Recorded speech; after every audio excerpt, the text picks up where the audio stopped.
Bonsoir à toutes et à tous. Merci de nous préférer sur BB24, le sommaire. C'est un sport de combat d'origine sud-coréenne qui demande de la constance et qui fait travailler tous les muscles du corps. À découvrir les bénéfices du taekwondo.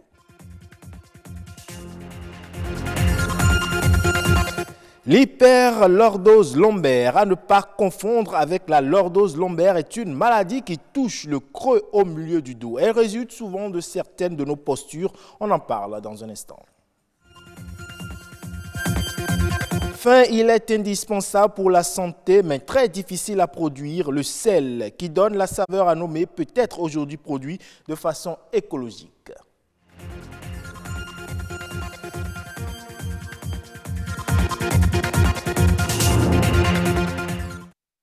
Une fois n'est pas coutume, on démarre ce journal par le sport. Le taekwondo, sport de combat, est une discipline qui se pratique dans plusieurs pays du monde. Cet art martial d'origine sud-coréenne, dont le nom peut se traduire par la voie du pied et du poing, demande avant tout de la constance et présente de nombreux avantages. Comment se pratique le taekwondo et quel avantage y a-t-il pour le pratiquant? Qu'apporte-t-il également au développement? Élément de réponse dans ce reportage signé Ernest Tétégou et Baudelaire Cantilly. Le taekwondo est un art martial qui permet de travailler la force physique, l'endurance et la souplesse de l'homme. Au Bénin, il se pratique depuis les années 1970. Il compte aujourd'hui plus de 20 millions de pratiquants dans plus de 120 pays du monde. Son nom peut se traduire par la voie du pied et du poing. C'est la manière de donner des coups de poing et des coups de pied, mais il y a toute une philosophie qui accompagne cela. Vous savez que les arts martiaux ont chacune leur philosophie qui se rapproche les unes des autres. Le taekwondo, c'est un art martial coréen, donc tout notre lexique est coréen. Par exemple, chez nous, on ne parle pas de kata, ça c'est japonais, on parle de pumse, on ne parle pas de dojo, on parle de dojan. Cette discipline sportive contribue au développement d'un pays et présente plusieurs avantages à celui qui la pratique. La Corée, il y a 50 ans, était derrière le Bénin. Aujourd'hui, la Corée fait partie des dragons d'Asie. Comment est-ce que ça s'est passé? Tout simplement parce que les Coréens ont décidé de mettre la philosophie des arts martiaux et du taekwondo donc au cœur de leur développement. Et nous voyons le résultat 50 ans après. J'ai tenu des statistiques et j'ai constaté que tous les élèves de classe sportive ont tous évolué sur le plan scolaire. Sur le plan personnel, ça vous apporte beaucoup, ou sur le plan de la santé, et même sur le plan national et international. Le fils aîné du grand maître Ogunjobi, Stanislas Ogunjobi, qui pour la première fois dans l'histoire du Bénin a qualifié notre nation pour les Jeux Olympiques, tous sports confondus. Au Bénin, la gente féminine se prête également à cette pratique sportive. Malgré leur effectif assez réduit, celles d'entre elles qui ont fait la gloire du Bénin dans la discipline pensent déjà à la relève. C'est vrai qu'on n'a pas, pour l'instant, on n'a pas beaucoup de femmes, beaucoup d'athlètes féminines qui puissent représenter valablement le Bénin sur le plan international. Donc la relève, celles qui sont là, elles sont en train de travailler pour pouvoir se mettre au pas pour les futurs, pour les championnats internationaux à venir.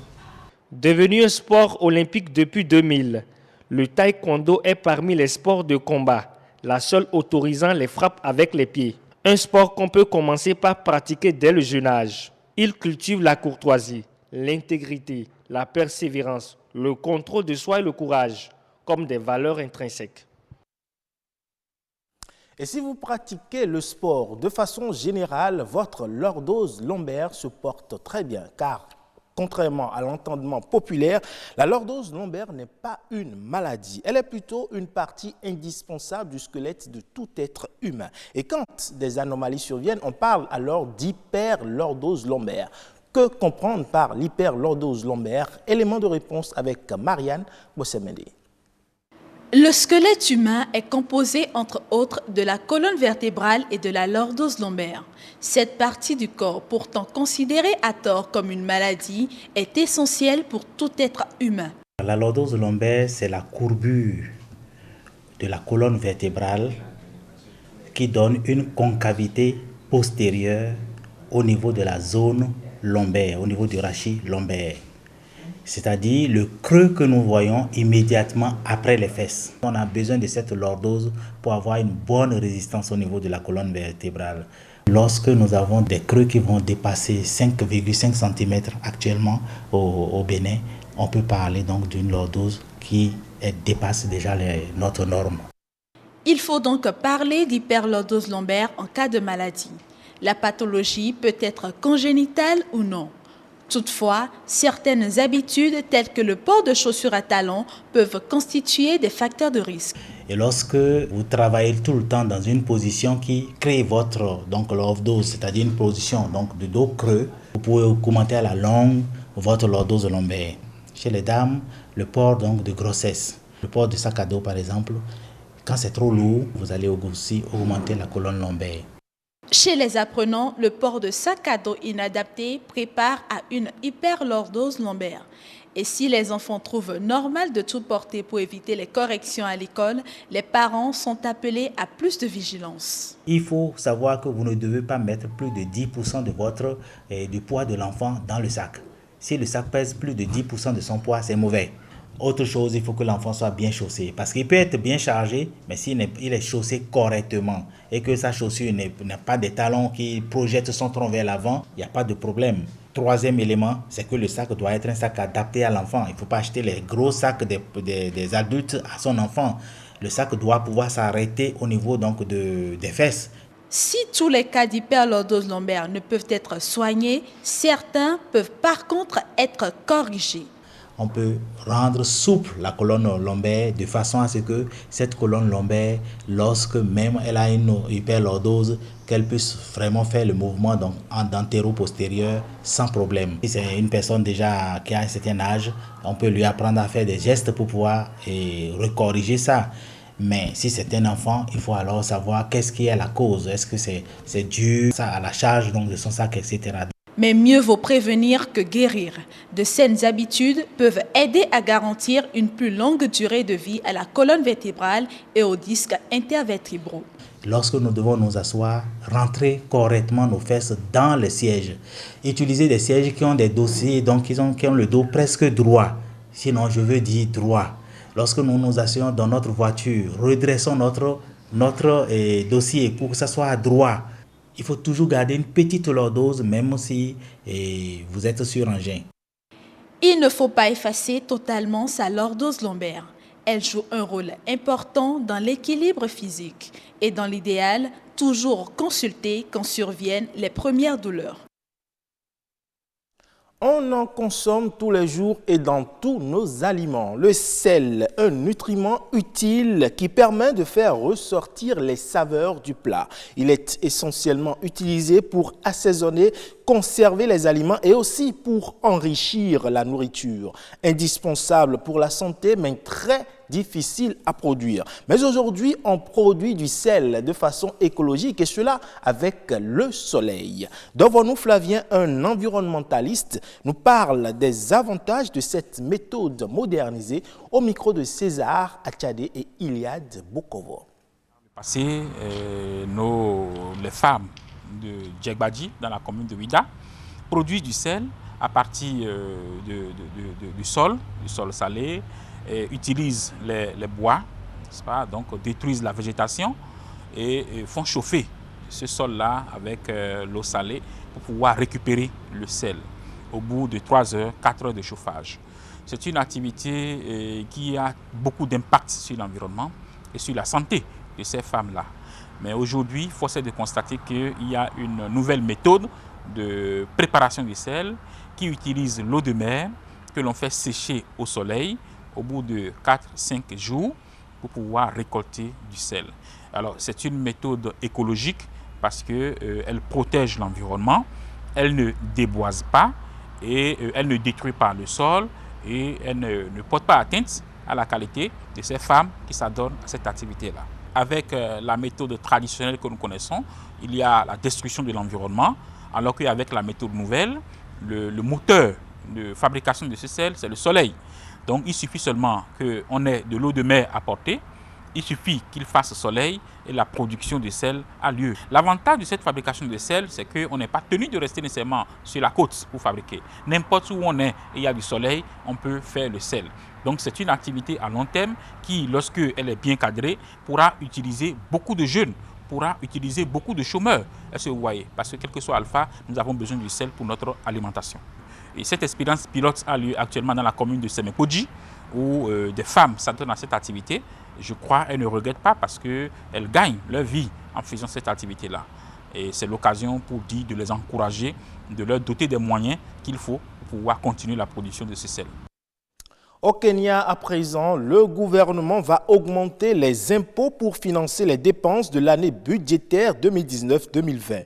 D'après le ministre des Finances du pays, le gouvernement cherche à mobiliser environ 210 milliards 938 millions de francs CFA en recettes fiscales pour financer son prochain budget. Pour ce faire, les autorités envisagent de plus que doubler les impôts sur les gains en capital. Ceux-ci devraient passer de 5% actuellement à environ 12,5%. Cette mesure devrait être accompagnée d'une augmentation de 5 points de pourcentage des droits sur les véhicules et de nouvelles taxes sur les jeux de hasard et les voitures électriques. Au Sénégal à présent, ce pays reste et demeure un pays à revenus intermédiaires et non un pays à revenus faibles. Le ministère de l'économie a levé le coin de voile sur les notes du rapport de la Banque mondiale sur les perspectives économiques. Suivons plutôt. Le Sénégal est et reste un pays à revenus intermédiaires. Précision du ministère de l'économie selon qui la Banque mondiale ne dit pas le contraire. Dans son rapport 2019 sur les perspectives économiques mondiales, il y est mentionné le classement du Sénégal dans la catégorie des pays à revenus faibles. Ce qu'il faut y comprendre est dans les notes en bas de page.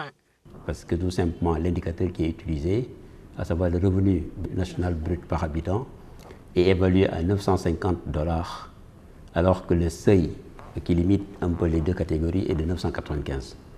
Je dois dire que ce taux de 950 correspond à l'année 2016 et le rapport le précise parfaitement en bas de page, dans les notes en bas de page, pour dire que c'est le revenu de 2017 qui concerne l'année 2016 qui a été utilisé pour le classement de 2019. Donc ce n'est pas quelque chose de nouveau sous cet angle-là.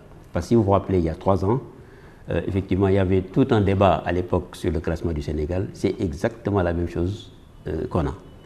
La banque va sortir le prochain rapport le 1er juillet 2019 et c'est dans ce prochain rapport, effectivement, qu'ils vont faire l'actualisation des données. Et ils le précisent d'ailleurs dans ce rapport. Quand vous regardez toujours les notes en bas de page, ils vous disent que le niveau actualisé pour le Sénégal correspond à 1240 au lieu de 950. C'est à la page 145 du rapport que tout s'explique. La méthodologie, les références, les données mises à jour ou pas. Sous ce angle-là, je pense qu'un petit effort de lecture simplement montrerait que ce n'est pas quelque chose de nouveau. C'est ces données de 2016 et encore qui ne sont pas actualisées. Parce qu'en fait, si vous vous rappelez à l'époque, qu'est-ce qui s'était passé? Le dollar avait très fortement progressé, passé presque de 480 francs CFA en 2014 à près de 600 francs CFA entre 2015 et 2016. Et évidemment, quand le dollar monte, même si vous avez votre revenu en CFA qui augmente, évidemment, cette augmentation du dollar fera que vous aurez un revenu nettement plus bas. Donc, ça, c'était l'effet essentiellement de la progression du dollar qui avait expliqué à l'époque la baisse du revenu brut. Mais vraiment, tous ceux qui sont intéressés peuvent aller à la page 145 du rapport. Le rapport de plus de 180 pages donne une vue globale de l'évolution des économies. Pour le cas du Sénégal, l'analyse remonte à 2011 où des chocs extérieurs ont été notés. Effectivement, quand vous regardez l'économie sénégalaise en 2011, 2012, etc., vous avez eu les chocs sur les prix du pétrole, vous avez eu des chocs climatiques sur cette période, effectivement, qui affectaient à l'époque la croissance de 2011, 2012, 2013, etc. Mais depuis 2014, depuis la mise en œuvre du plan Sénégal émergent, le Sénégal a changé complètement de palier de croissance et aujourd'hui, quelle que soit la méthodologie de calcul, le revenu national brut du Sénégal par habitant ne peut en aucun cas être en dessous de $1 200, quelle que soit la méthodologie que vous allez utiliser. Pour ce qui est de la croissance, elle ne souffre dans le rapport d'aucune mise à jour, plus 6% depuis 2014. Le Sénégal compte bien rester dans cette dynamique d'émergence. Le 19h45 prend fin ici. Bonne fin de semaine dominicale à toutes.